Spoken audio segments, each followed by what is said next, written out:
So, Monica, maybe you can tell us what industry are you currently in? I'm in the entertainment industry. I am what you call a PR executive. I work behind the scenes and I'm an entertainment publicist. So my job is branding, imaging, PR, consulting, publicity, and my job basically is to get an entertainer, whether they be TV or film. Sports athletes are considered entertainers as well, and I work behind the scenes with them, getting their product, their service out to the public and the consumer. And I also work with entertainment magazines and companies. So anything entertainment driven, that's what I do and that's what I work on.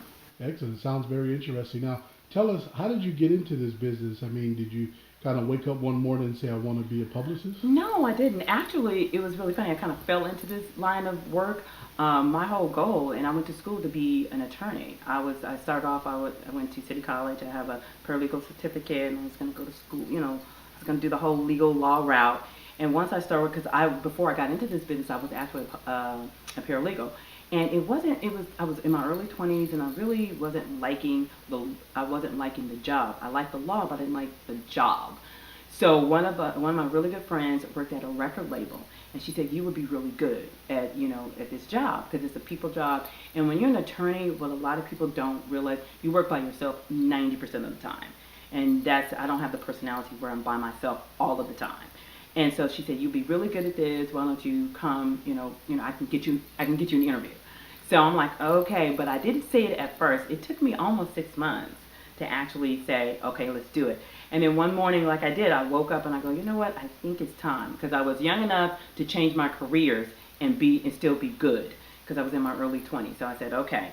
So I took the interview with, it was with Capitol Records. So I took the interview and they hired me like the next week.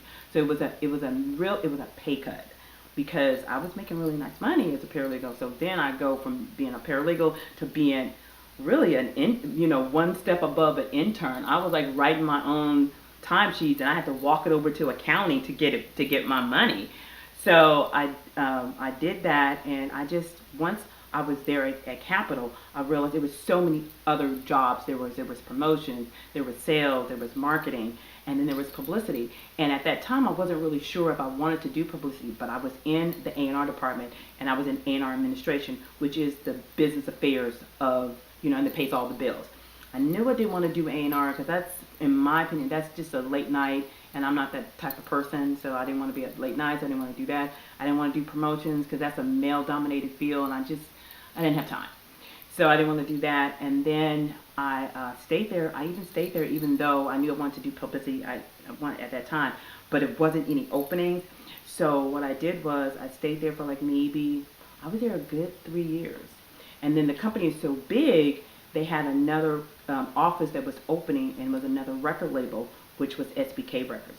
So I literally went from Capitol one day to SBK down. It was like down the street on Sunset. So it was further down and it was new, and it was the satellite office of the main office that was in New York. So I stayed there and I was in office administration. That gave me the time to really know what department I wanted to be in. So it was one of everything. It was one promotion department, one person and their assistant or coordinator. And so that's when I realized I wanted to do PR. And so when I left that job, I left it for like 6 months because I wasn't really sure. And so I worked for my father in insurance for 6 months. I don't know how I did that. But it was my dad and I worked for him. And in the interim, I was still looking for jobs in the entertainment industry. And it was so long ago, there was no emails. There was no faxing. So what you had to do, you had to mail your resume in. So I mailed my resume in to Rogers and County, one of the largest PR firms, entertainment PR firms in the business, and I mailed my resume, and I got called like within 3 days. I got called. So, timing is everything, especially in this business. And so you have to be there at the right time, the right opportunity. And so they were looking for somebody in the music department that had administrative and knew music. And that was me because I had the experience from working at SBK, Capitol, and I even did a short stint at Giant Records. So I had already been in the business, and I knew the behind the scenes people. I knew who people are. I didn't know, I mean, excuse me, I knew not only the artists, but I knew the managers, directors, the publicists. I knew people behind the scenes. So that helped me get that job. So I got the job. And what was really funny about that job is when I went to the interview, it wasn't a really easy interview. I had to interview with like the head of the company before I even interviewed with the two people that wanted to see me, like the gatekeeper. He was the gatekeeper. So I did that, and before I even did the interview, I had to take a test. I'm like, really? So I took a test on Word Perfect. So you hold Word Perfect. So, and I remember when I was with my dad, he always told me, he said, listen, learn how to do the machine without Word Perfect had a cheat sheet. And so he told me, learn how to work it without the cheat sheet. I'm like, okay, like whatever. I'm so glad I did, because they had a Word Perfect machine. I had to write a letter, and they didn't have the cheat sheet. And I knew how to do it. And he said that was one of the reasons they liked me, is because you're the only one who knew how to do the computer without the cheat sheet. And added to the fact that the two ladies that I would end up working with, they liked me too. That was, out of all the jobs I've ever gotten, that was the easiest job. I got that job literally before I got home. They called me and said, would you like to work here? So I got the job, and I stayed at Rogers & Cowan almost 10 years. I stayed there 10 years. It was an eye-opening. It gave me the catalyst to where I am now, because the people that I know, that I've known in this business since I worked at Rogers & Cowan in '93, and I stayed there 2000. So yeah, and then I went back to music, but I was still in publicity, and I went to MCA Records, Universal Music Group, for 2 years. And so I've always done music. I've always done PR. That's been my thing since I've gotten into this business. So. Excellent. That's a nice journey there.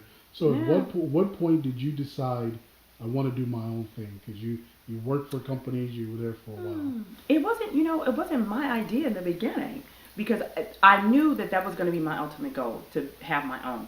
And at that time, MCA, that's the thing about record labels. They fold. They either fold or they get taken over, or they merge. And so when I was at Universal Music Group, that's what happened at MCA Records. And what they did was they merged with Interscope, and that was a double position. So they just said, and they paid me nicely,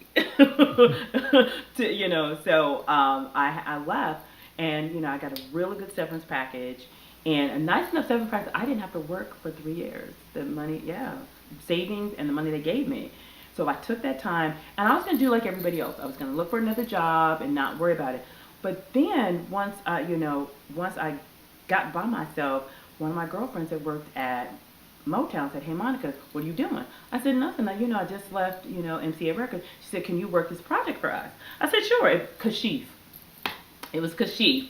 So she asked me, "Can you work his project for 2 months?" I go, "Sure," because money wasn't an issue at that time. So everything I bring in was just like candy money, because I'd already had my savings, the MCA money, and I'm still getting a check from MCA for like 6 months after I left. I was still getting a check from them for 6 months, and then so I said, "Oh, well, all right, why not?"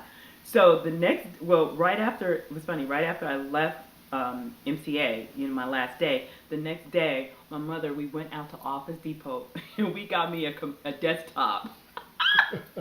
So she went and bought me a desktop and a printer and a fax machine. And we were like, okay, I'm in business. And that's how I was in business. And she told me, her name is Sabrina. Sabrina that worked she was really good friends. And we're friends to this day. She said, and I was, my money, she said it was taking long for because at that point you get paid once a month. That's how you get paid. So at that point we were getting into like 5 weeks. I said, I asked her, she said, "Did you turn in all your paperwork?" I go, "Yeah, of course I did." And what she said was, I've turned in everything under a social security number, and you get longer. They pay you, but it takes longer because you're not a business, you're an individual. So I said, "Oh," she said, "Monica, what you need to do, you need to do a DBA so you can start getting it." So she was the one who told me, "You need to do that so you can get your money faster." I said, "DBA, what?" Well, all right. So I made a couple of calls to one of my other friends who does security. He has his own business. He said, "What you need to do," he said, "you need to go get a DBA. Don't get an LLC because you don't need all that." And at that point, I'm a sole proprietor, so the easiest thing possible, that's what you need to do, and less money. Like, okay. So he said get a DBA, and he said always and also get a federal tax ID number, so you can be separate from Monica Alexander to my name.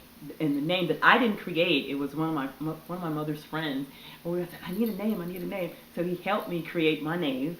So I created my name. Well, he helped me create my name. And then we went down to, God, I forgot where it was. And I got the DBA, and I called, and I got the federal tax ID, which is really funny now because now they make you pay. I said you have to pay.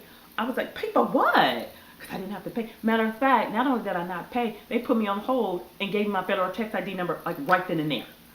And so I was like, oh, okay, so I'm a business. So that's how I became a business. I wasn't going to be a business. I was just going to be a consultant or independent contractor. But they go, no, you need certain things in order for you to get paid faster. So it was only because I want my money that I became a business. And she really helped me and told me how to do it and what to do. And then my other friend, Mel, he had his own security business for years. And he told me, this is what you do. And once you have your federal tax ID, you get your money faster. And sure enough, when in that time, I got my federal tax ID, and I was still working for her, and my money came right after. I said, okay, this is good. This is good. So I like that. So that's how all that came about. Well, good. So you learned as you were going along. Yeah, because I knew nothing. I wasn't, not that I was not a business person, but there was never a need for me to be a business person because I'd always worked for people. But I knew at some point that's what I was going to do, but everything happened so fast, and maybe that was a good thing because I got thrown into the lion's den, and it was like listening to people who've done it before, my own common sense, my own intuition, listening to my parents, especially my dad, because he's been his own business person for so long, so listening to what he told me to do, how to do it, what to do, and then he told me how to present documents, how to present what you want on paper, so you can at least have people talk to you. And so he was really a stickler for that. So a lot of things that I do when it comes to written documents was because of him. Because you have to sell yourself. And so that's basically what I was doing. I have to sell myself to make these people want to work with me or work for me. And so that's how all that came. Excellent.